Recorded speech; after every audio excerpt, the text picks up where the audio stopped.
What's up, everybody? Chris Gault here, Healthy Living with Chris Gault, and we are on week 14 now of our new plant-based vegan lifestyle and going strong, and we love it. And I just want to thank all of you, and let's get to it.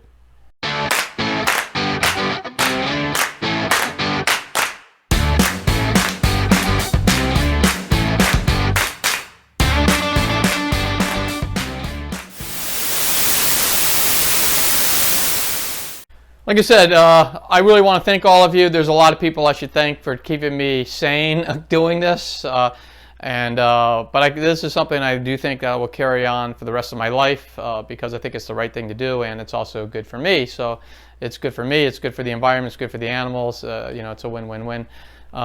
So I just want to say thank you to a lot of people, all the other YouTubers out there, or the people who produce movies on this subject. I've gotten a lot of incredible knowledge from you all, whether it be recipes or what really happens out there in the industry. And it really has helped me stay on course and know that I'm not alone in doing this, because it is tough sometimes when you talk to other people and they're like, why are you doing this? Are you out of your mind? Let's go get a steak and go talk about it. It is a different way of life, and I just want to thank, though, all the people who helped me get through it. And there's a ton of you, and I'll probably get into the video a little bit later on about some of the ones who have really helped me out. And I did a little bit of that in the last week's video. I talked about some YouTubers that were influential. There's a lot more YouTubers that are out there that actually have influenced me as well. So I would like to mention some of them and some of the other things. I also talked about some of the movies too. So if you go back to some of the other videos, you'll see those, and you'll see what movies have influenced me in going and staying vegan. And I'm learning every day. I'm learning more. I mean, it's very interesting because, the vegans will tell you, they'll understand this.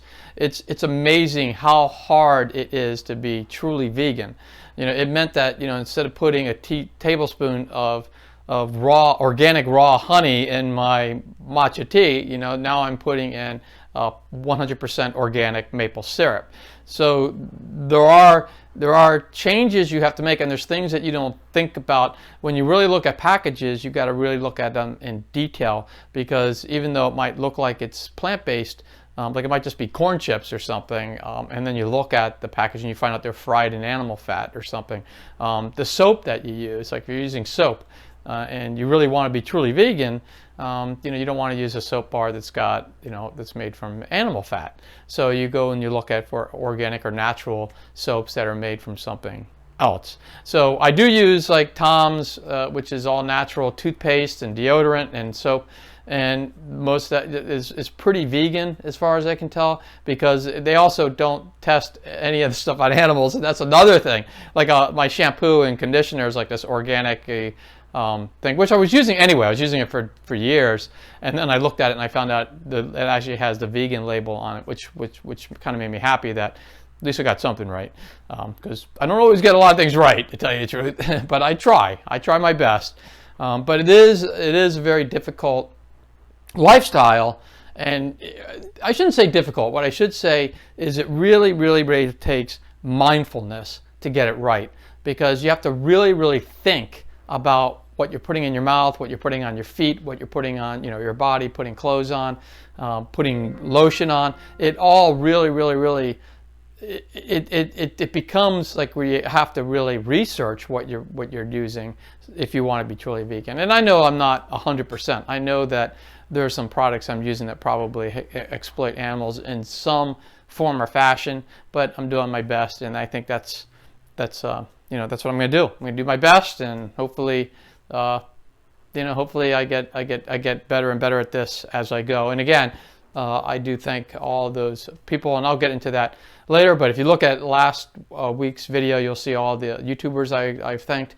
And then if you go back a couple more weeks, you'll see some of the movies that I've watched that have helped me not only go this direction, but stay in this direction. So with all that said, let's get to week 14. All right, just did our workout, but I just wanted to say one of the reasons why I love Mondays is we actually go to grocery shopping. I just want to show you some of the haul that we got. I just love this because I know that we're gonna consume this over the next week. We're gonna get all this stuff prepared, but just very healthy stuff. Looks fantastic, and can't wait to dive into it. All right, well, this is the time when we put together a recipe. We haven't made this one yet. Robin, what's it called? It is called vegan quiche casserole. Vegan quiche casserole, and you found it on... I just did a search on the internet for tofu casseroles, vegan casseroles, and I found it at a site called eatplant-based.com. Eatplant-based.com. So if you want to go find it, and it's called vegan quiche casserole, although it doesn't have any real eggs in it, we're gonna find out how this baby is made so that it actually appears to have eggs in it. So Robin's cutting up the broccoli, and we're gonna get the ingredients together first. She's also pressing the tofu with our can opener, because that's what we do. And I guess I'll help her start to get some of these ingredients together, and then we'll show you what we got. Okay, so one of the things we need, a half a cup of nutritional yeast. I'm gonna do that. And we have some oat flour here. I have to check how much I need of that. I'll let you know. All right, so that's a half a cup of nutritional yeast. Actually, we're gonna double the recipe, so we're gonna put in a whole cup of nutritional yeast. We'll start with that. We've got the vegetables, just chopped up onions and broccoli. That's going in a different bowl. So we got the 2 bowls here. And we're working on the batter bowl, which is this one, and then that's the vegetable bowl. All the oat flour in.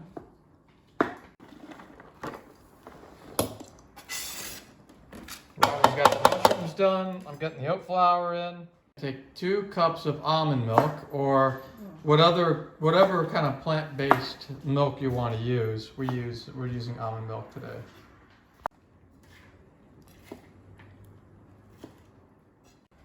Robin's now dumping in the red pepper. So now we got broccoli, onions, red pepper, and mushrooms in here. How much of each do you put in? It's supposed to be a half a cup of each, but we're doing a cup and then 2 cups of mushrooms. Okay, so we're just putting more vegetables in because we just like more vegetables. And I'm going to be adding to the batter a cup of raw cashews. We also added spinach to the old vegetable bowl here. So we got a lot of spinach. How much spinach did you put in? I just put in a couple of handfuls. A couple of handfuls. So you can tell that we're very, very strategic and mathematical in how we put together something. Okay, so it's a half a teaspoon of turmeric. We close the garlic, but we're going to be lazy today and just use garlic powder. It wants garlic powder too. Oh, it wants garlic powder too, so we're just going to put a lot of garlic in it. You could open up that other part of it, you know? Yeah, I'll do that. A teaspoon of powdered onion. A teaspoon of paprika. A teaspoon of basil. All our batter. I'm going to pour it into our food processor. Right, now we're also going to add the tofu to the food processor. And I just cut it up to make it easier to go in here. You just cut it up? Yeah, in chunks. Right. Because the processor is going to crunch it all up, but it's probably easier to put it in there. So how much tofu are you laying in there? I used 2 blocks. 2 blocks? It called for a pound, but we're doubling. Oh, we're doubling. Whoop. Good save. Yeah. Do that until it's smooth and creamy. Do it until it's smoothie and creamy? Smooth and creamy. Smooth and creamy. All right, we got to make it smooth and creamy.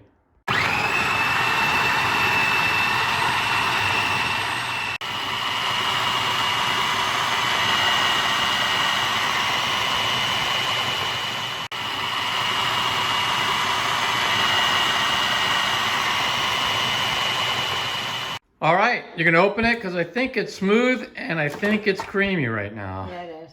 All right, look at that. Smooth and creamy. That's the way it was supposed to. Whoop. All right, that's how we bust up the house a little bit. Go ahead. So now this is going to be interesting. We have to add it to this bowl of vegetables Okay. and then mix it all up. Wow, that's a lot of So your spoon's right here. that's a lot of vegetables. All right, So do you want to do it or you want me to do it? you can do it. All right. Hold on. Wow. Look at this stuff. It doesn't really look like any kind of egg I remember.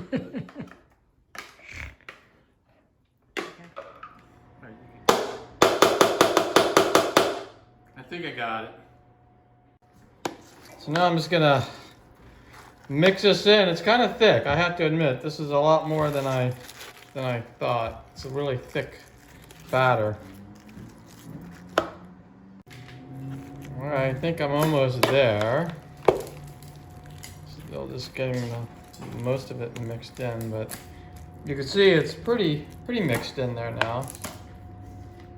All right, so I'm gonna take that batter now and I'm gonna transfer it to this dish and we're gonna bake it. So let me start transferring it.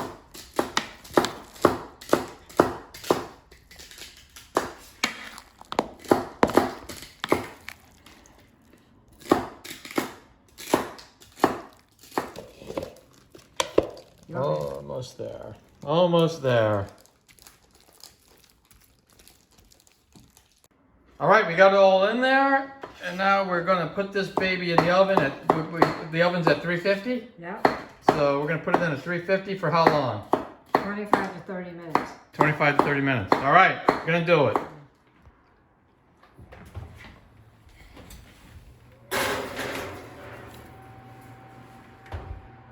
All right, it's in there. All right, so we pulled it out of the oven and then we put some cheese on it, let it sit for about 5 minutes to cool down, and now we're ready to dig into this thing. So go ahead, dig into it. Is that your hand not burning? All right.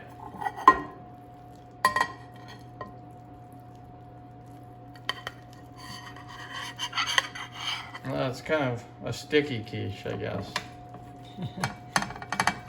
A sticky fake quiche. That looks good though. Looks like it's gonna be filling. So we'll let you know what this baby tastes like. All right, so I'm gonna taste this baby, see if it tastes anything like eggs.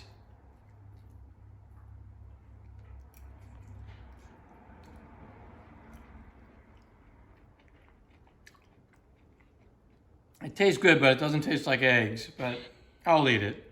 But it's definitely not quiche. I just thought I'd show you guys this. This is a proud mom and her teenagers. You can see her like watching them, making sure they're safe, and they're just hanging out. All right. Well, this is the part of the vlog where I usually will find an interesting article on the internet, and that's vegan related, and I will, go over some of that with you all. It's stuff that I find that I some of it I knew, some of it I didn't know, but it's stuff that I feel is pretty interesting if you are even thinking about being or going to be a vegan or live a vegan lifestyle. This one comes from Medical News Today. It's medicalnewstoday.com, and it's an article that says nutrients to consider, and you can go look it up. But basically, it's key nutrients that may be low in a vegan diet. So what are these? I'm just doing this so that if you do go this route, make sure that you get these vitamins in. It's very important. So the first one is vitamin B12. And vitamin B12 is mainly present in animal proteins, and I know it could also be found in some algae. But the reason why the animals have it in their, why if you eat an animal it has it in there, is because the animals eat dirt, and this vitamin actually comes from like a bacteria that lives in the ground, believe it or not. So because of that, unless you're eating dirt, which I highly doubt, most people don't eat dirt, it's hard to get this vitamin. It's actually hard to get this vitamin even if you are a meat eater, just because the animals, unless they're eating the dirt, they're not getting the B12 too. So it's a difficult vitamin to get.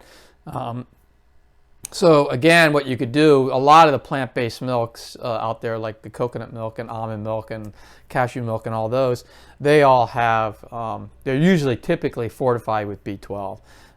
Nutritional yeast typically is fortified too.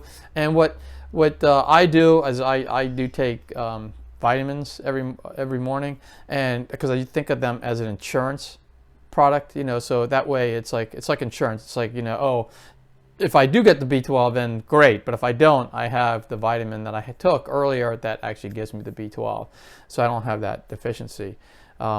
So I would recommend everyone doing that, regardless if you're a meat eater or not. I would recommend getting B12 in. And the good thing is in most of just the 1-a-day vitamins, you get like 1,000% of your recommended daily allowance of B12 in your basic 1-a-day type multivitamin. So I would go that route.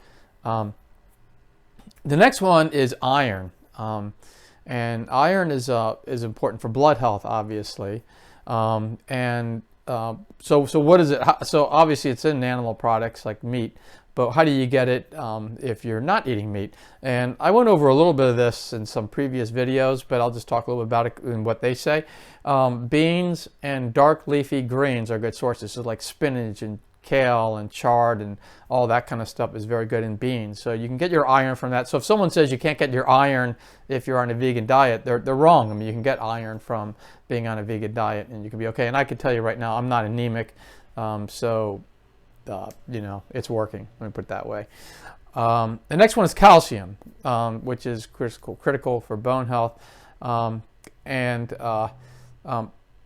again, a lot of that is in milk products, you know, which is an animal product, right? But there's some other ones that you can get it without drinking milk, like tofu, tahini, and leafy greens, just like the spinach and kale and all that, will help keep calcium levels up. So that's a good thing, that you don't really need to have it in animal products. You can actually get calcium from plants. Next one is vitamin D, which protects against cancer and some chronic health conditions, it says here. And it helps strengthen the bones and teeth. And I'm a big proponent of vitamin D, and I try to get it from the sun. So if you get 20 minutes of sunlight in, you pretty much will get your recommended daily allowance of vitamin D. I also, again, take a supplement, you know, that your multivitamin is going to have D in it. But anyway, that's what I would recommend. That's what they're kind of recommending, is get the sun, really. Omega-3 fatty acids, and I just put a video out on this where you can get what vegan foods you can eat. But let's see what they say. They say it's important for heart, eye, and brain function. There are 3 types of omega-3 fatty acids: EPA, DHA, and ALA. Walnuts and flax seeds are good sources of ALA, but seaweeds and algae are the only plant sources of EPA and DHA. So just know you need to get some of that other stuff in if you want to get your omega-3s. I really like flax seeds. A lot of seeds, nuts have omega-3s in them, so I would highly recommend you know, seeds like flax seeds and chia seeds and pumpkin seeds and things like that to get your omega-3s in. And berries actually have omega-3s. They're packed. Blueberries are packed with omega-3s, so you could definitely get them from plants. And you could see my video on that. It's just, you know, it's called how, I forgot what the title is, but it's basically you know, about how vegans can get omega-3s from plant-based sources. So you can go check that video out. Next one is zinc. So it says zinc is important for the immune system and the repair of DNA damage. Luckily, beans, nutritional yeast, nuts, oats are all high in zinc. So you can get your zinc from plants and you're in good shape. And the last one I'm going to talk about that's here is iodine. So iodine is important for the thyroid function. Plant-based sources include seaweed, and then the only other way to really get it is foods that are fortified with iodine, which a lot of them are. And again, I would always recommend getting that. You know, if you get the right type of multivitamin, you can see if it's in there, but mine has all this stuff. My multivitamin has pretty much all that stuff. So you want to make sure that you get a good multivitamin that has all that all those nutrients that are and minerals and vitamins that are difficult to get on the vegan diet. So anyway, just wanted to read that to you. All right, everybody, because being vegan is also trying to help the world be cleaner and better, I'm just gonna do a little flyover with a little bit of nice music at the end of this vlog. This is the end of the vlog, so this is the end of week 14. I can't believe I've been vegan for 14 weeks. But we're gonna fly this over where we live in California, and you can just see how beautiful the world is. And I'm gonna put a little bit of music to it, and you could just do whatever you want to with it. You can meditate, you can just watch the video, listen to the music, just relax a little bit. You know, it is a little stressful nowadays with the COVID thing going around, and it's just good to just take some time to relax out of your day. Even without that, even any given day, it's good to just, you know, there's so much stuff that we get bombarded with, and a lot of it's negative, especially if you watch the news. You know, a lot of it's negative. So this is just, I'm just going to give you, 5 minutes or so of just relaxed time where you could just sit back and do nothing, which is okay sometimes. Okay, so let's get to it.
you like this video, please click on the thumbs up button, and also please subscribe and click on the notification button to get all this great content that's coming up every week. Thank you.